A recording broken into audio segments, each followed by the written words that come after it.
Le pido al equipo que por favor nos grabe para, con muchísimo gusto, darle la bienvenida al escritor y periodista Kurt Hackberg, hasta allá, hasta Oaxaca. ¿Cómo estás, Kurt? Bienvenido a Sin Censura.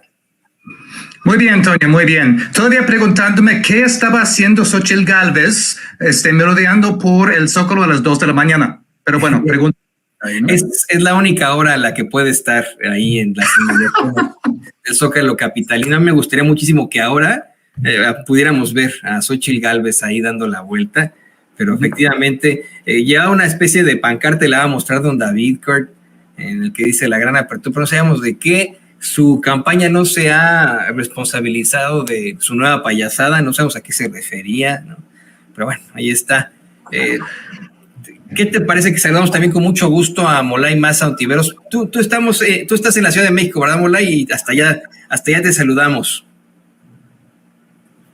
Así es, aquí en la Ciudad de la Furia, en Democratitlán. Bueno, pues ahí tiene usted al historiador Molay Maza Ontiveros, y también vamos ahora a Puebla para saludar con muchísimo gusto al doctor Eduardo Sabogal. Doctor, ¿cómo estás? Bienvenido a Sin Censura.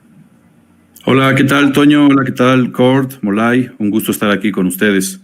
Es un verdadero placer, queridos compañeros. Y bueno, pues, ¿qué les parece que vamos a los temas en una situación sin precedentes?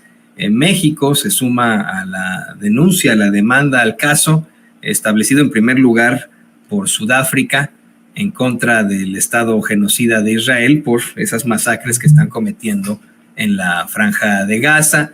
Hay una serie de circunstancias interesantísimas alrededor de este caso, interesantísimas y dolorosas.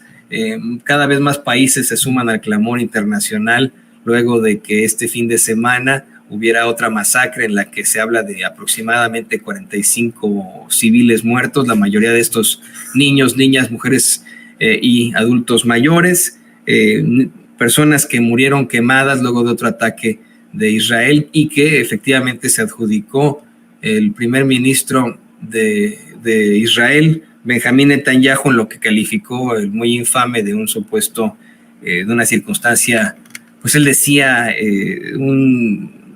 voy a pedirle a don David que mande por favor la declaración, se me fue por ahí, pero me parece que era un error grave, ¿no? Lo que decía este sujeto, y sin demeritar esta situación, sin demeritar las muertes de estas 45 personas, pues aclaramos desde muy temprano que no solamente son 45 personas las que han muerto en condiciones terribles durante este genocidio perpetrado por el Estado de Israel, sino que se habla en estos momentos de más de 40,000 muertos, 40,000 asesinados de manera sistemática por un Estado político.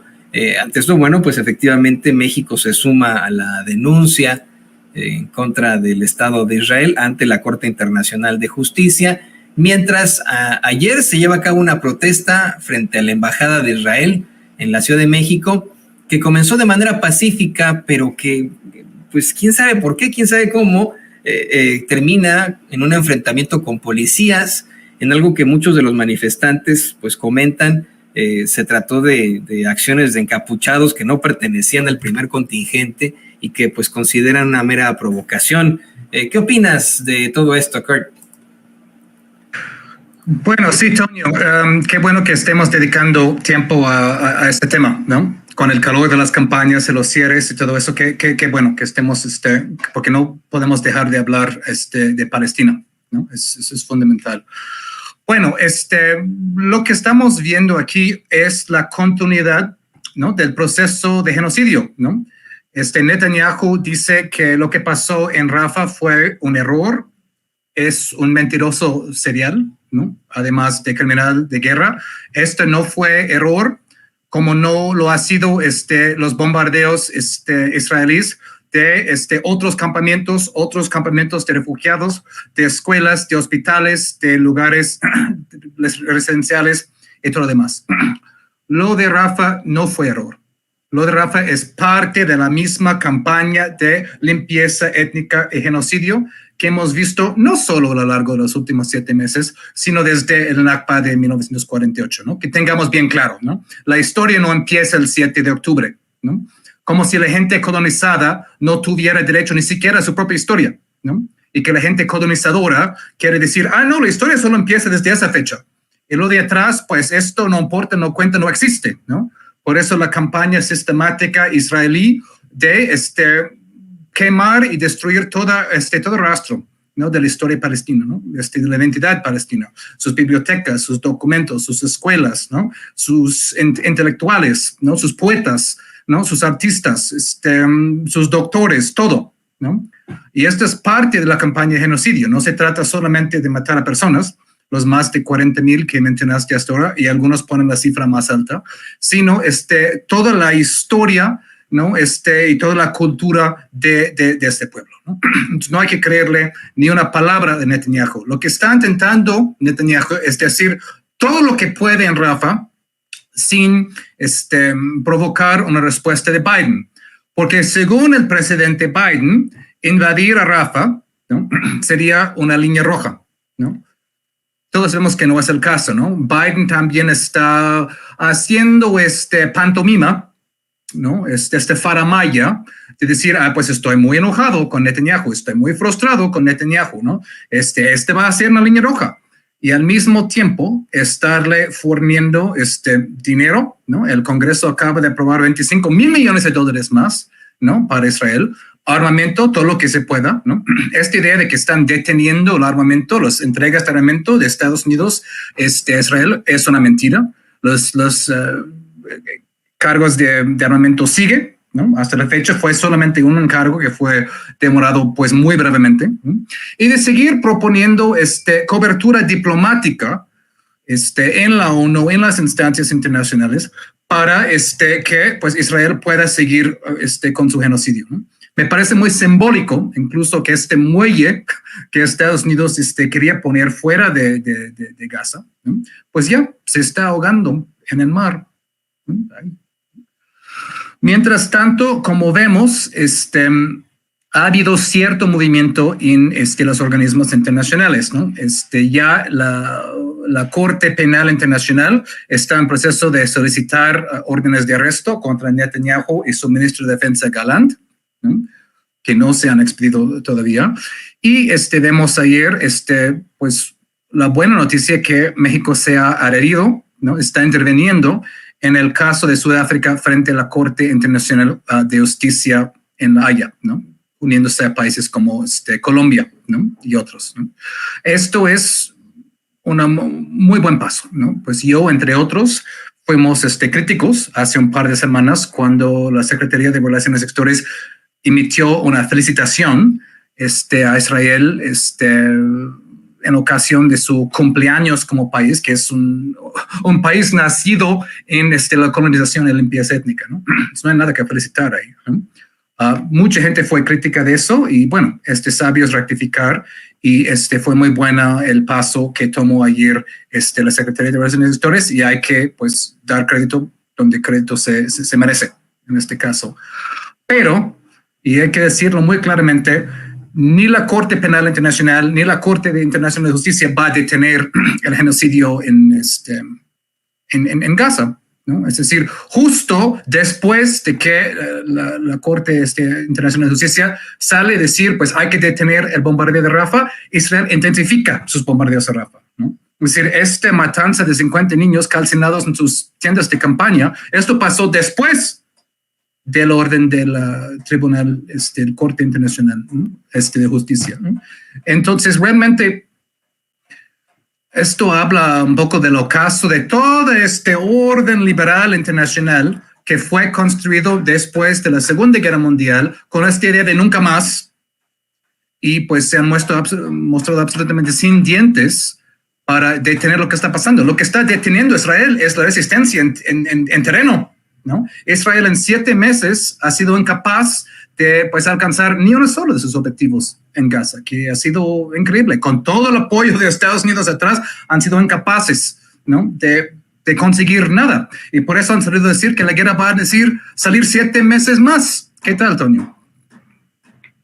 Y fíjate que yo, en mi opinión, también es claro que aquí el único que podría detener al Estado de Israel es Estados Unidos, ¿no? No solamente cancelando el apoyo con armamento que se da mediante nuestros impuestos, los impuestos que pagan en Estados Unidos tanto ciudadanos como residentes indocumentados, porque aquí nadie se salva de la autoridad fiscal ni de pagar impuestos, tendría que intervenir ya incluso con alguna acción para, pues incluso detener a alguien como Benjamín Netanyahu, a su gabinete que está descontrolado. Yo me imagino, Kurt, Molay y Eduardo, que debe haber en estos momentos pues una problemática muy, muy fuerte en las pláticas que tiene el Departamento de Estado con el Pentágono, porque obviamente ante la opinión pública, y le pido al equipo que nos grabe, ante la opinión pública, el gobierno de Estados Unidos se muestra siempre cercano al gobierno de Israel, al Estado genocida de Israel.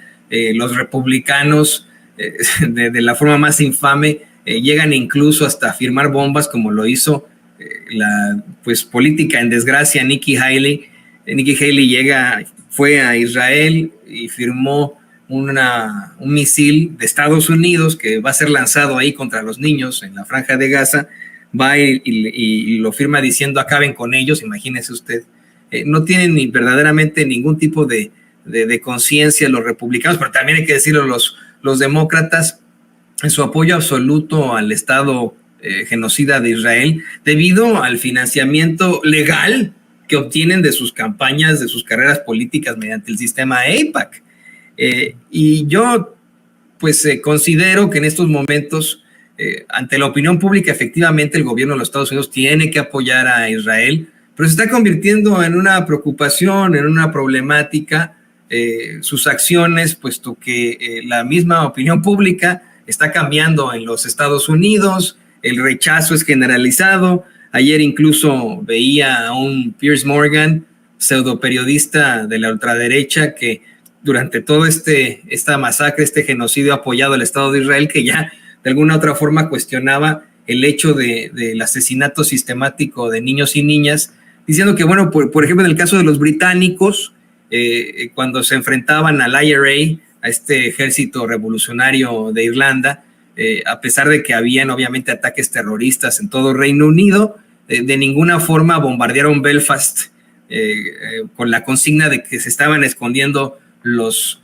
terroristas entre los civiles. Ya comienza a haber una problemática gruesa y considero que, pues en todo caso, lo único que podría detener en estos momentos ese genocidio es Estados Unidos. ¿Tú qué opinas, Molay? Bueno, pues primero saludar a Kurt, es un placer, un gusto conocerle, no habíamos estado en una mesa juntos, y a Eduardo también un abrazo, y Toño, muchas gracias por la invitación. Efectivamente, o sea, en términos políticos, económicos, militares, solo el imperialismo norteamericano, que es el papá y el que mantiene a la ocupación sionista en Palestina, podría detenerlo, ¿no? Porque es el que lo está financiando, pero justo ese es el problema que tenemos. O sea, el perpetrador del crimen, pues claro, es el que tiene la fuerza, la capacidad y los recursos para dejar de perpetrar el crimen, ¿no? Valga la expresión, en un caso de violación, solo el violador es el que se puede frenar a sí mismo, a menos de que alguien intervenga, ¿no? Y entonces aquí viene la importancia de la hoy maltrecha y destrozada comunidad internacional, ¿no? Que el comunidad internacional es un decir, ¿no? Referirnos a los estados nacionales que conforman el mundo, ¿no? Que están echados para atrás, las élites políticas, las élites globales, políticas y económicas, están totalmente unas subordinadas a la política norteamericana y a la ocupación sionista, y otras están zurradas de miedo y son incapaces de levantar la voz, incapaces de llamarle genocidio al genocidio, incapaces de hacer una gestión política internacional para bloquear o para proponer el bloqueo de Israel, ¿no? Y solo algunas voces que suenan solitarias, como en el desierto, como la voz de Gustavo Petro, le dicen a las cosas por su nombre, ¿no? Se atreven a criticar el genocidio y a llamar la atención sobre lo grave que es que esté ocurriendo ese genocidio impunemente, porque lo que quiere decir, como lo dijo muy bien Gustavo Petro, y lo dijo desde antes del 7 de octubre, y como lo dijo el presidente Hugo Chávez, y como lo dijo Fidel Castro, y como lo dijo también en su momento Yasser Arafat, estos van a empezar con Palestina, pero se van a seguir con todo el mundo, ¿no? O forman parte de un orden global, capitalista, que inició una rebobinación de su política militarista en el final de la Segunda Guerra Mundial, vendiendo el cuento, como bien lo dijo Kurt, vendiendo el cuento de que se creaba un nuevo orden, ¿no? Un orden basado en reglas, ¿no? Un sistema basado en reglas, y que nunca más pasaría lo que causó la Segunda Guerra Mundial, cuando tras bambalinas estaban llevando a cabo la Nakba, ¿no? Porque la Nakba palestina del 48 inicia años después del cese al fuego y unos cuantos años después de Hiroshima y Nagasaki, unos cuantos años después de la toma de Berlín, ¿no? Entonces sí, acaba la Segunda Guerra Mundial allá en Europa, pero empieza la Nakba en contra del pueblo de Palestina y empieza la construcción del Estado sionista. Y entonces hay un orden, más bien un orden global, capitalista, imperialista, ¿no? Un flujo de mercancías, de capitales, de fuerza de trabajo a nivel internacional, una reorganización de la organización mundial, la distribución mundial del trabajo, ¿no? Y bueno, nos aquí, ¿no? Con un genocidio que es el inicio de una nueva etapa en la que se puede destruir a un pueblo, se puede masacrar a una población entera, se puede cometer el apartheid, se puede cometer la limpieza étnica al amparo del gran capital, ¿no? Y la voz de alerta es, si acaban con Palestina, acaban con todos los demás, ¿no? Si permitimos que el gandaya del barrio viole y asesine, siguen tus hijos, ¿no? Sigues tú. Y eso es lo que está pasando, ¿no? ¿Y qué dice Gustavo Petro? Se necesita una fuerza militar capaz de ponerle freno a Israel. Se necesitan los cascos azules. Se necesita una fuerza mancomunada, ¿no? Digamos una especie de alianza internacional de pueblos que le haga frente al ejército de Israel, porque es un problema bélico, ¿no? Y no para continuar la guerra, sino para frenarlos, ¿no? Sino para ponerles un hasta aquí. Eso no es algo que yo esté inventando, es algo que está proponiendo Gustavo Petro, ¿no? Y lo hace porque él sabe de correlación de fuerzas y sabe de esto, ¿no? De la necesidad a veces de defenderse de formas que no necesariamente entran en la lógica en la que estamos acostumbrados los países donde no tenemos problemas bélicos, ¿no? Gustavo Petro ha lidiado en su país con un problema de guerra y de terror de Estado también de décadas, ¿no? Y entonces el genocidio en Palestina pues debe ser detenido por países, gobiernos, sociedades civiles, ¿no? Que son los que están más movilizados, ¿no? Digamos, la única buena noticia, si es que se le pudiera llamar de esa forma, de esta situación, es la irrupción de los pueblos, de las juventudes, ¿no? De la sociedad civil, esa sí sociedad civil, ¿no? De todo el mundo que ha salido a las calles a manifestarse, ¿no? Y eso es muy importante porque la manifestación social en las universidades, en Estados Unidos, pero en muchas partes del mundo, en Estados Unidos es espectacular porque ha sido movilizaciones masivas y porque son universidades que tienen una fuerte inversión sionista, ¿no?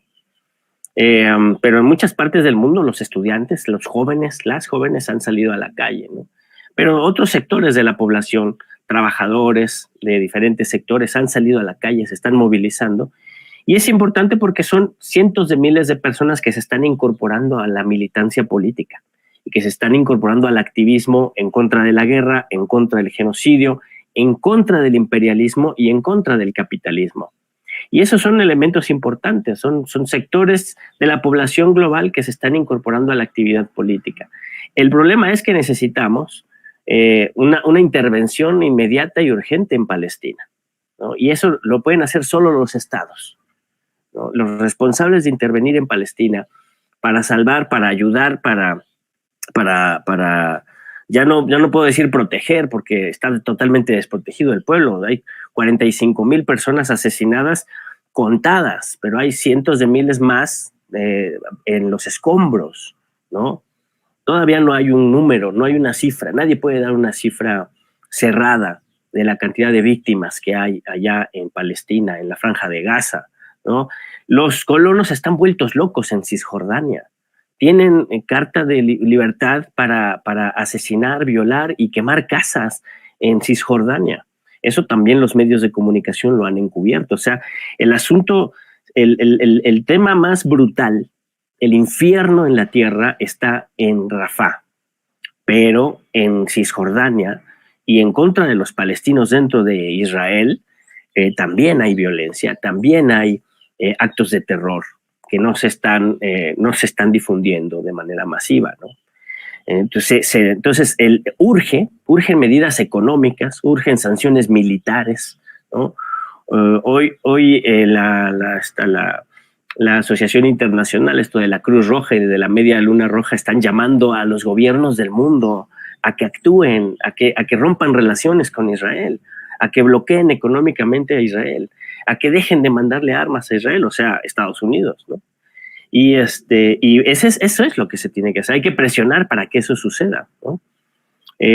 Hoy hay que romper relaciones con Israel. Se han dado pasos importantes, por supuesto, en la Corte Internacional de Justicia, pero la crítica que hacía Andrés Manuel justo en la mañana, a mí se me hace muy interesante. La mañanera de hoy, como muchas mañaneras son, pero hoy en particular me interesó mucho, fue una cátedra de política muy, muy, muy interesante la que dio Andrés Manuel hoy en la mañana. Entre uno de los temas era este de Palestina, ¿no? Por un lado, esta idea de que sí, México está empujando la demanda en contra de Netanyahu. Yo creo que es insuficiente. Yo creo, a estas alturas México debería haber roto ya relaciones diplomáticas con Israel. Pero en la política que dice Andrés Manuel es, bueno, esta política de trabajar por la paz, ¿no? Exigir el cese al fuego. Y exigir el cese al fuego y trabajar por la paz, pues es bastante radical y bastante profundo, no es cualquier cosa. Pero además, la crítica que hace de la ONU, ¿no? Porque si alguien es responsable de intervenir con mucha más fuerza, con mucha más agresividad, con mucha más radicalidad, pues es la Organización de las Naciones Unidas, que hasta ahorita se ha dejado maltratar y mangonear por el gobierno de Netanyahu, ¿no? Así como Hitler mangoneó y ninguneó a la Liga de las Naciones al inicio de la Segunda Guerra Mundial, así Netanyahu está mangoneando y ninguneando al Consejo de Seguridad y a la ONU y a la Asamblea General de la ONU. Y en la ONU no hay funcionarios que tengan más fuerza, más contundencia, más radicalidad. Decía Andrés Manuel en la mañana, más activismo político, ¿no? Ese activismo político que han mostrado los estudiantes universitarios aquí en México y en Estados Unidos y en todo el mundo, ese activismo político se necesita en funcionarios de la ONU, que tengan los huevos de irse a meter allá a Rafah, allá a Gaza y a poner el cuerpo, porque se necesita que pongan el cuerpo o que renuncien, ¿no? Estamos en una situación así. Yo creo que la humanidad se está jugando el futuro en Palestina. Lo que pase en Palestina va a determinar mucho de lo que va a pasar en la humanidad los siguientes 50 años. Desgraciadamente las noticias son muy malas. Van ganando las fuerzas del mal en contra de los pueblos, en contra de la libertad, en contra de la democracia, ¿no? Estamos viendo un fanatismo y una irracionalidad, un supremacismo y una lógica de exterminio tan brutal como la que vimos en la Segunda Guerra Mundial. O sea, los sionistas no le piden nada a los nazis y se les está permitiendo actuar. Y eso es muy grave, ¿no? No hay que quitar el dedo de la llaga y hay que seguir insistiendo. Y también hay que señalar muy puntualmente la salida que están buscando las fuerzas oligárquicas, ¿no? Obviamente Netanyahu es un cadáver político, eso se ha dicho mucho. Dentro de Israel hay fuertes movilizaciones por la caída de Netanyahu, pero ahí hay dos anotaciones y con eso cierro el comentario. Uno, no nos vayamos con la finta de que las movilizaciones masivas dentro de Israel son en contra de la guerra, ¿no? Son movilizaciones en contra de Netanyahu, pero la mayoría de la gente movilizada quiere que continúe la guerra y quiere que se agudice la guerra en contra del pueblo palestino, porque es gente que está totalmente convencida de que son el pueblo elegido y de que hay que eliminar a todos los demás pueblos, no nada más al palestino, ¿eh? Y por el otro lado, la salida es culpar a Netanyahu de todas las tropelías, o sea, hacer un Hitler, ¿no? Este loco fue el que hizo este genocidio, vamos a encarcelarlo, si quieren hasta lo colgamos, pero continúa el sionismo y continúa el apartheid y continúa el genocidio. Y creo que eso hay que apuntarlo porque esta marea libertaria, en el sentido de la izquierda libertaria, no en el sentido que se han robado ahora estos nuevos libertarianos, en el sentido de la izquierda revolucionaria, ¿no? Esta marea libertaria, esta marea progresista, esta marea pacifista que se está levantando en todo el mundo, tiene que señalar muy puntualmente que el problema no es Netanyahu, el problema es el sistema colonial sionista que pone en riesgo el futuro de la humanidad. Así es, eso es lo que plantean las encuestas ahí en Israel. La gente no está satisfecha con Netanyahu, pero no porque sea un genocida o porque sea un pésimo líder, sino porque creen, y eso es lo que está planteado en las encuestas, que no está haciendo lo suficiente, imagínese usted, en este genocidio en la Franja de Gaza.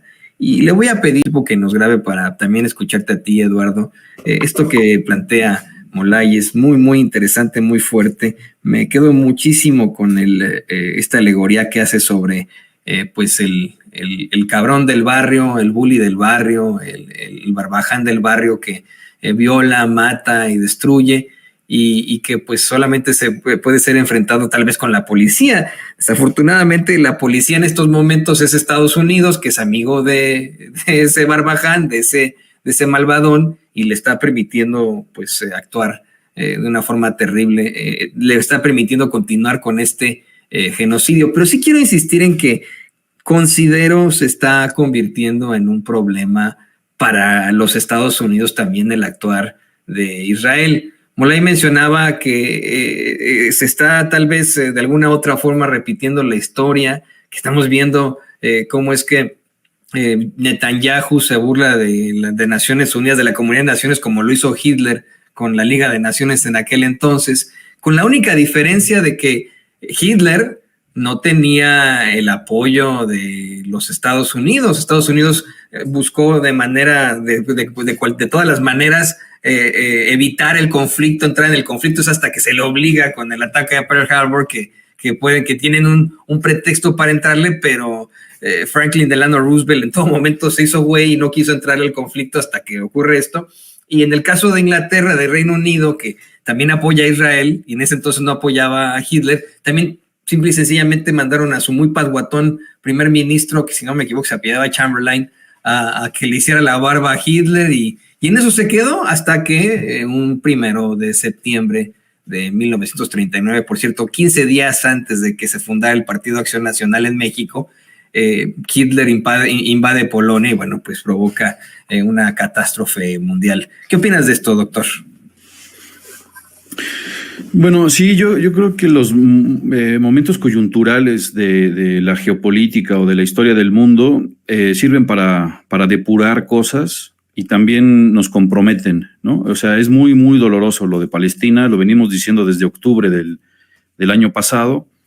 Y retomo algo que decía Kurt hace un momento, que los pueblos oprimidos o colonizados incluso se les niega el derecho a hacer su propia historia, ¿no? Entonces, en efecto, coincido con Kurt, esto no comenzó el 7 de octubre del 2023. Ahí, por ejemplo, uno de nuestros compromisos sería hacer historia, revisar la historia, no solo del pueblo palestino o de cómo le fue arrebatado su territorio, sino la historia en general de nuestras sociedades, de nuestros pueblos, del colonialismo, ¿no? Yo particularmente recomiendo este libro de este excelente autor palestino, Ghassan Kanafani. Es pues no solo un excelente novelista, sino también, él fue asesinado por el Mossad. Volaron su coche en 1973, le pusieron una bomba en su auto, iba con una sobrina y voló en pedazos. Escritor, excelente novelista. Kanafani nos cuenta la historia novelada desde 1948 hasta los años 60, ¿no? Principios de los años 70. Kanafani era también un activista político, ¿no? Simpatizante del marxismo, del comunismo, y si uno leyera a Kanafani se daría cuenta de muchas cosas, ¿no? Por ejemplo, Estados Unidos está metido hasta el tuétano en este conflicto. En 1993, finales del 93, hubo un esbozo de pacificación en Gaza a través de un intermediario que fue Bill Clinton en ese momento. Se logró sentar en la Casa Blanca en septiembre del 93.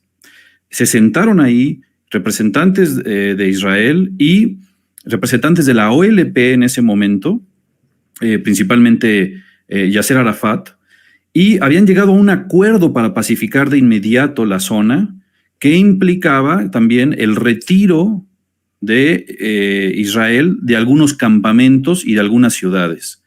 Ese acuerdo obviamente no implicaba el reconocimiento del Estado palestino, pero sí implicaba una autonomía para decisiones propias del pueblo palestino en el sector salud, turismo, en recursos energéticos, en educación, creación de hospitales, en fin.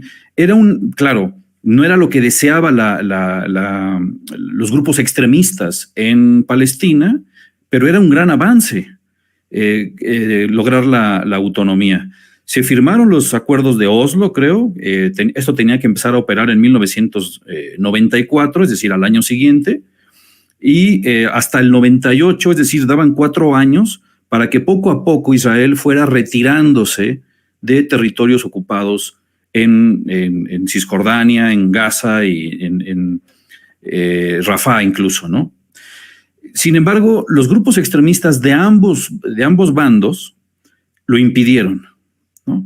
Y Bill Clinton no movió un dedo para evitarlo. Hamás justamente no tenía ni vela en el entierro en este momento. Hamás adquiere fuerza hasta el 2006, que gana electoralmente. Y eso fue cuando se fueron corriendo de la postura marxista de los palestinos, a la cual pertenecía Kanafani, se fueron corriendo poco a poco al extremismo religioso, islámico, porque la OLP no era un grupo islámico. El grupo que promovía la autonomía palestina, o Yasser Arafat, el portavoz, no hablaban de islamismo. Bueno, a Israel le beneficia que llegue al poder un grupo como Hamás, ¿no? Que quiere decir fervor, ¿no? Emotividad sería la traducción, ¿no? de Hamás, que además son siglas, ¿no? Que significa algo así como movimiento que incluye la palabra islámico, ¿no? Entonces, de un lado tenemos a los sionistas, que son unos extremistas religiosos que, como bien decía Molay hace un momento, creen, o sea, es una alienación total, ¿no? Ahí se reafirma lo que decía Marx de la religión como opio del pueblo. Creen que son el pueblo elegido de Dios y que todos los que no somos israelitas, todos los que no somos judíos, todos los que no somos los elegidos de Dios, tenemos que servirles a ellos. No solo los palestinos, sino cualquier parte del planeta, tenemos que servirles para que ellos cumplan su misión divina que Dios les encomendó. Es de locos, de fanáticos, ¿no? Por eso es que esto no solo se explica desde un punto de vista económico o político. Detrás hay esta ideología extremista, tanto de los sionistas como de Hamás, que terminó sirviéndole a los israelitas. O sea, a Israel le beneficia a Hamás porque tiene el pretexto para entrar y bombardear y nunca retirar sus tropas de los campamentos. Entonces, si de algo sirven las coyunturas, pienso en lo que fue la pandemia, por ejemplo, que nos hizo reflexionar sobre la desigualdad. Hoy mismo también Andrés Manuel, hablando justamente de Palestina en la mañanera y de la ineficacia y de la inmovilidad de la ONU, recordó el tiempo de la pandemia. Dice Andrés Manuel, bueno, nosotros hicimos una propuesta para que ningún país se quedara sin vacunas, para que los países más ricos aportaran una cantidad lo suficientemente necesaria para que nadie se quedara sin vacunas. Lo firmaron todos muy de acuerdo y a la mera hora no lo hicieron. A la mera hora las potencias que pactaron con unos laboratorios eran las que decían quién sí y quién no tenían vacunas. Entonces, lo que está pasando en Palestina es un momento coyuntural, ¿no?, de muchos que ha tenido desde 1948 hasta la fecha, que nos debería hacer pensar en el orden mundial completo, en la profunda desigualdad en la que se vive y en la inoperatividad ya que tiene la ONU. O sea, como bien decía Molay, Andrés Manuel le llamó, les falta activismo dentro de la ONU. Incluso Andrés Manuel era un poco, hasta con cierto humor negro, lo dijo en la mañana, ¿no? Dijo, se toman su cafecito en la mañana, los de la ONU, leen las noticias, van a la oficina, van a una asamblea, van a comer, regresan a otra reunión, vuelven a hojear el periódico. No están allá donde se están asesinando niños y niñas en la crueldad más atroz que puede existir, gente indefensa, ¿no? Entonces, a mí también me molesta que se le siga llamando guerra. Esto no es una guerra, no son bandos simétricos. Es un genocidio, es una operación de exterminio de un Estado genocida, ¿no?, de un ente sionista terrorista, que es Israel, contra un pueblo indefenso. Entonces, sí hay que revisar la historia. Creo que es un buen momento para revisar la historia de Palestina, pero también la historia de América Latina, la historia de nuestros pueblos, porque en efecto, por ejemplo, el PAN en México, el PAN tiene su origen en el fascismo, ¿no? O sea, el PAN es fascista en su origen. Entonces, hay veces que la gente, por no conocer la historia de nuestros partidos, de nuestros pueblos, de dónde venimos, es que a veces no se comprende el presente. Entonces, yo creo que a lo que nos invita esta coyuntura es a tomar partido. Uno ya no puede ser neutral. Lo dije en alguna luneta, ¿no?, que todo espectador era un traidor, ¿no?, o un cómplice.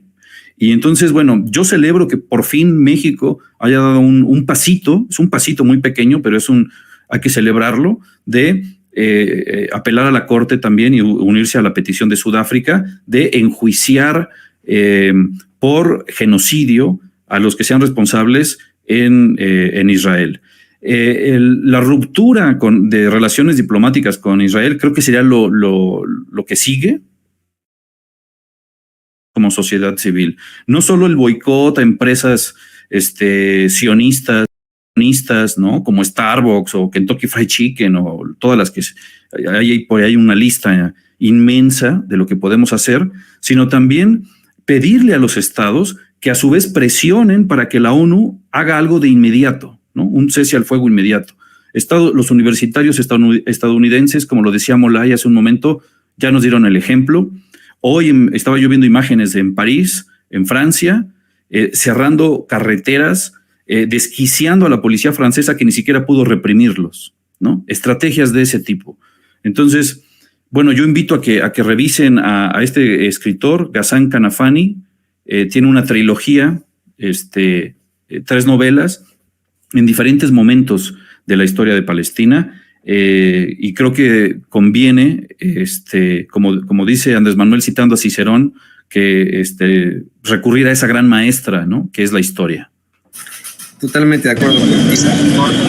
Y déjame incluir, querido Molay, querido Eduardo Sabugal, esto que me acaba de alertar Manuel Pedrero, que anda aquí con Amir, que anda aquí con los amigos de los reporteros MX y con otros colegas de medios alternativos e independientes. Ha tuiteado Erubiel Ávila, el que fuera gobernador del Estado de México del PRI, hoy parte del Verde y por ende parte de esta coalición Sigamos Haciendo Historia. Muy cuestionado su incorporación, pero creo que lo que acaba de destapar es un bombazo informativo, señoras y señores, Erubiel Ávila escribe en Twitter: anda muy enojada conmigo Xóchitl Gálvez y les voy a decir por qué. Hace 4 años me pidió hablar con magistrados del Estado de México para que liberaran a su hermana acusada de secuestro. Obvio, me negué por convicción y respeto al Poder Judicial. Patadas de ahogada. Mi querido Kurt, pues no que Xóchitl Gálvez nunca ha usado su poder político para beneficiar a su hermana señalada de formar parte de esta banda de secuestradores, tema por el que se encuentra en prisión. Erubiel Ávila ha destapado una caja de Pandora. Anda muy enojada conmigo Xóchitl Gálvez y les voy a decir por qué. Hace 4 años me pidió hablar con magistrados del Estado de México para que liberaran a su hermana acusada de secuestro. Obvio, me negué por convicción y respeto al Poder Judicial. Patadas de ahogada.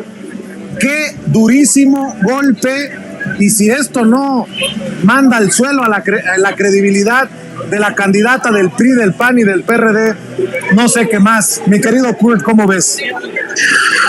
Bueno, de ser cierto, es un bombazo, como dices, Vicente, ¿no? Que Xóchitl Gálvez hubiera intentado intervenir de esta forma para liberar a su hermana, ¿no?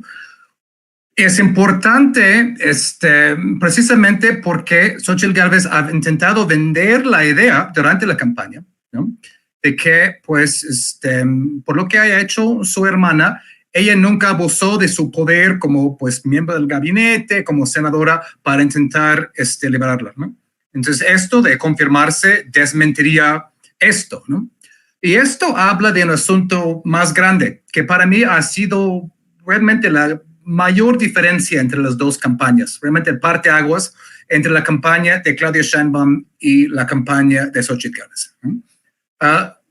Claudia Sheinbaum ha dicho muy claramente: no nos vamos a meter en asuntos de familias, ¿no? Siguiendo también lo que ha pedido Beatriz Müller, ¿no? Entonces no se ha metido en el tema de su hijo, ¿no? De Xóchitl Gálvez, ¿no? Con esos varios videos que han salido, y no se ha metido en el tema de su hermana, ¿no? La campaña de Claudia Sheinbaum ha sido muy respetuosa en el sentido, y creo que habla mucho de, pues, la dignidad de esta campaña. Mientras tanto, ¿no? Hemos visto la campaña de Xóchitl Gálvez que se ha ido degradando, ¿no? Degradándose a lo largo de esas últimas semanas con sus patadas de ahogado, ¿no? Que se ha metido con todo, ¿no? Con una empresa del papá y el abuelo de Claudia Sheinbaum, ¿no? Pues de su casa en Tlalpan, intentando cuestionar esto, ¿no? Y incluso en el tercer debate, que fue la cosa más baja y vil, pues metiéndose con el ícono del Virgen de Guadalupe en su falda, con insinuación de que, pues, Claudia no es mexicana, no es uno de nosotros, ¿no? Siguiendo, pues, la línea trazada muy bienmente por Vicente Fox, ¿no? Entonces, la campaña de Xóchitl Gálvez, pues, no hay fondo más bajo que no han sido dispuestos a tocar. Si sumándose a todo esto, resulta que Xóchitl Gálvez estaba mintiendo cuando afirmó que no intentó sacar a su hermana, pues, abusando del poder. Pues esto pues, rompe toda esta idea que ella ha intentado vender, ¿no? De que, pues, yo he dejado que la ley tomara su curso en este caso, ¿no? Y sí, sería el acabose de una campaña ya de por sí acabada. Y esto parece ser consecuencia, pues, de lo que pasó con Alejandro del Moral el otro día, ¿no? Que fue duramente criticado. Pero la ventaja que ha tenido es romper, ¿no?, poder ahí en el grupo de Atlacomulco, y parece que esto es una reacción a eso, que ahora él, pues, sale con esta noticia, ¿no? Entonces, pues, esto de ir rompiendo ahí lazos entre el grupo de Atlacomulco, y ahora, pues, vamos viendo filtraciones y traiciones y noticias, parece, pues, muy interesante, digamos. La política mexicana nunca.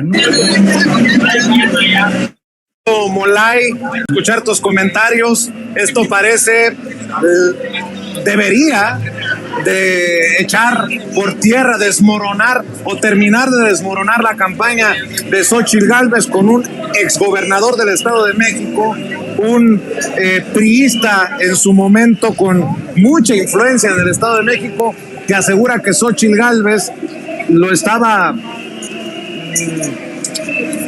cabildeando para que dejaran en libertad a su hermana. Vaya golpe político, ¿eh? Pues sí, fíjate que yo creo que el golpe va no tanto a tener un sentido de efecto en una campaña que empezó derrotada, ¿no? Varias veces se ha dicho, y yo no me cansaré de decirlo, el hecho de que Xóchitl Gálvez sea candidata a la presidencia de la República es un error de principio a fin, por una visión, una lectura muy equivocada de la realidad nacional y un empecinamiento, una soberbia del poder económico, de que los chicharrones así truenan, ¿no? Y entonces, pues ese error ha rendido sus frutos, es una campaña fracasada absolutamente. La derrota, todo apunta a que la derrota del PRIAN será histórica, ¿no? Va a ser una derrota como nunca antes se ha visto. Y pues es porque eso empezó muy mal y va a terminar así de mal. Erubiel Ávila da este golpe más para caer en gracia, ¿no? Más para caer en gracia de sus nuevos amigos, de una base social que necesita certeza, necesita pruebas de de qué lado vas a estar, ¿no? Y entonces él está dando pruebas, digamos que está poniendo su granito de arena, ¿no? Aquellos que se preguntaban, ¿y para qué viene? O sea, ¿en qué va a ayudar? ¿No? ¿En qué van a ayudar? Si la campaña de Claudia Sheinbaum iba muy bien y no necesitamos estos lastres, ¿no?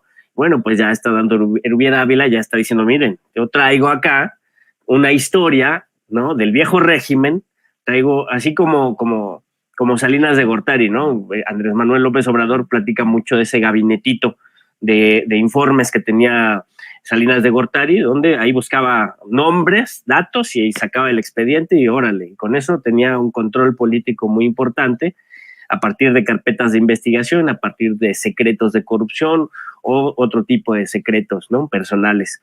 Y pues Erubiel trae los suyos, Erubiel trae todo lo que cosechó del viejo régimen, ¿no? Todo lo que él formó parte del PRIAN, él formó parte del viejo poder, él formó parte del viejo Estado. Por eso muchos que estamos en el ala izquierda de este movimiento no confiamos en esas personalidades, aunque entendemos política y estratégicamente la importancia de este tipo de pasos y de alianzas, ¿no?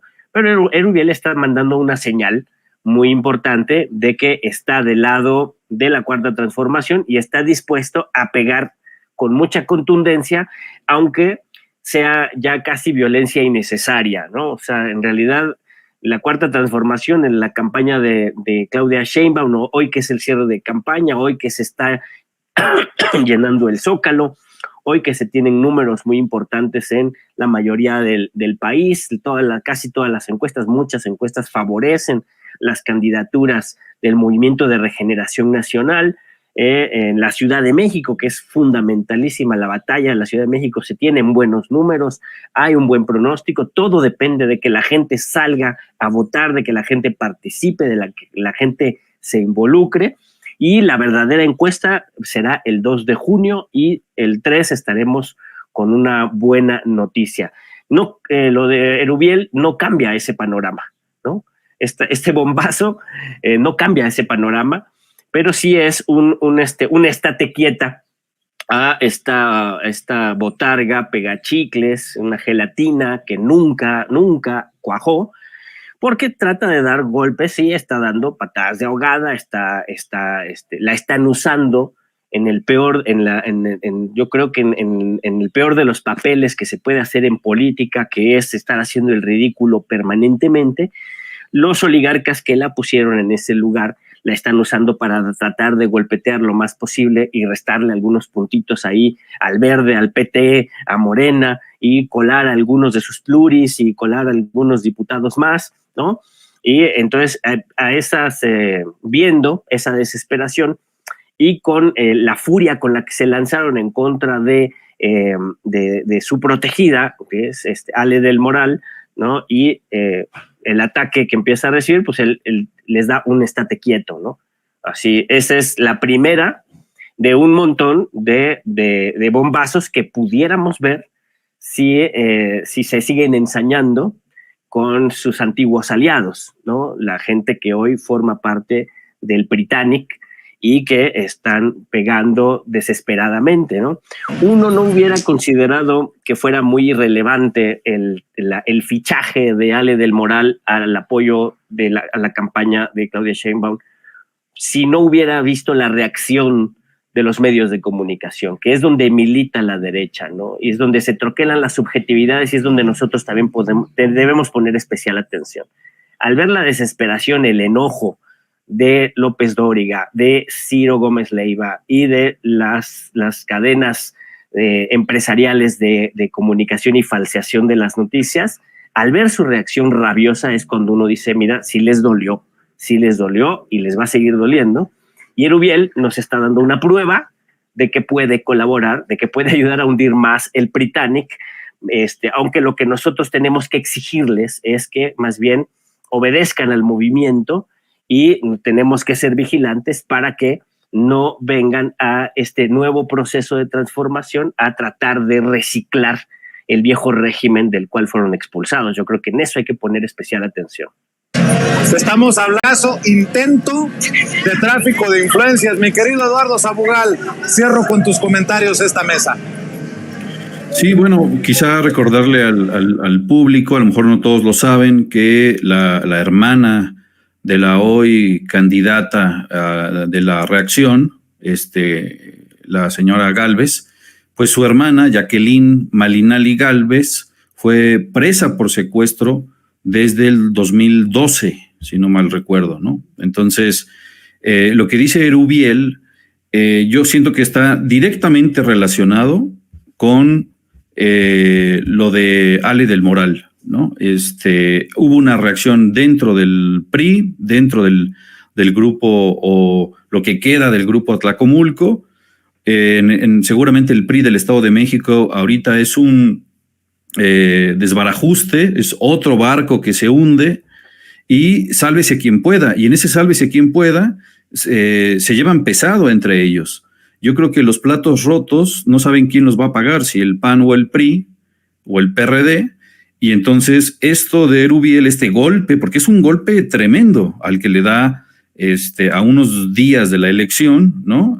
Es miércoles, tenemos 3 días antes del domingo, es un golpazo a Xóchitl, ¿no? Entonces le está acusando de corrupta, de querer incidir en el Poder Judicial para liberar a su hermana. Eso es gravísimo lo que está haciendo Erubiel. Ahora, ¿por qué lo hace Erubiel? Yo creo que eso no lo vamos a saber hasta dentro de unos días o unos meses, quizá, saber por qué ese fuego amigo, ¿no? Entre comillas, que dentro de la propia Reacción. Se llevan muy pesado entre ellos y yo creo que tiene que ver con que se está hundiendo el barco, las ratas salen y hay ratas que muerden una a la otra con tal de no morir ahogadas, ¿no? Pero por otro lado, bueno, creo que a nosotros nos conviene, ¿no? Es algo que ya sabíamos, pero que la gente muchas veces se negaba a escucharlo o los opinólogos de los medios corporativos se niegan a verlo. Hoy, después de esto que dice Erubiel, van a tener que mencionarlo, ¿no? Va a ser obligado tocar el tema. Y bueno, creo que lo importante es la fiesta que se está llevando a cabo ahí en el Zócalo, a unos metros de donde tú estás, Vicente.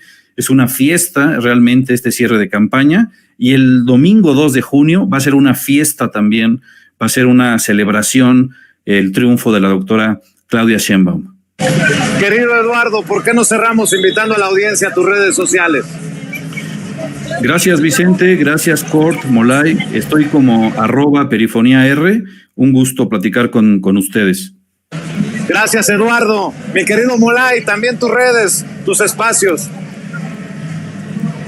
Pues acá, Molay Más en Facebook, Molay Más en TikTok, en Twitter, por ahora, bueno, antes Twitter, ahora X, no he podido entrar porque perdí mi clave y mi computadora se arruinó, pero pronto me tendrán por allí también.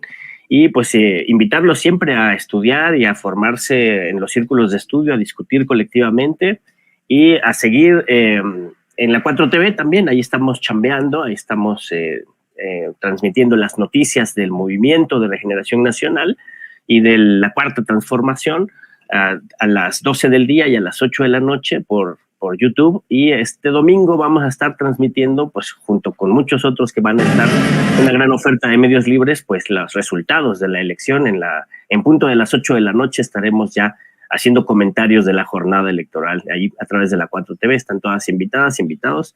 Muchas gracias, Vicente, muchas gracias, Antonio, muchas gracias, Cort, muchas gracias, doctor Eduardo. Cuídense, les mando un abrazo muy fuerte y saludos a toda la raza que sigue su censura. Igualmente, querido Molay y Kurt Harvard, como siempre, yo agradecido lo que le sigue, y si andas por acá el domingo, nos sumamos y comentamos la jornada electoral juntos, si te parece. Por lo pronto, tus espacios, tus columnas, ¿dónde te apoya la gente, Kurt? Por supuesto, Vicente, ahí nos vemos el domingo en la esquina de siempre. Ahí espero ver a muchos de los amigos de aquí de este programa que siempre me saludan muy calurosamente, y pues estoy muy agradecido, me siento muy apapachado, ¿no? No en el sentido de Aguilar Camín, en el sentido real del pueblo, ¿no? Esto pues es maravilloso, ¿no? Sí, yo estoy en Twitter, @KurtHackbarth, escribo en la revista Jacobin en Estados Unidos, luego estos artículos se traducen a Jacobin en América Latina. Estoy en la revista Sentido Común y tenemos nuestro podcast Soberanía, The Mexican Politics Podcast, cuyo fin es romper el cerco mediático ahí en los medios en inglés. Y un gran gusto coincidir con Eduardo y Molay. De hecho, vamos a estar también en la 4TV, yo creo que el lunes a las 6, con la comisión que viene del DSA, ¿no? De Estados Unidos. Vamos a tener una buena mesa con ellos en inglés lunes a las 6 en la 4TV. Pero bueno, nos vemos antes, el domingo, en la calle con ustedes. Y saludos a todos los que están en el Zócalo hoy, pues haciendo patria, ¿no? Claro que sí, muchas gracias, Kurt, muchas gracias, Molay, muchas gracias, Eduardo. Estamos nosotros transmitiendo en vivo y en directo desde estas calles cercanas al Zócalo capitalino.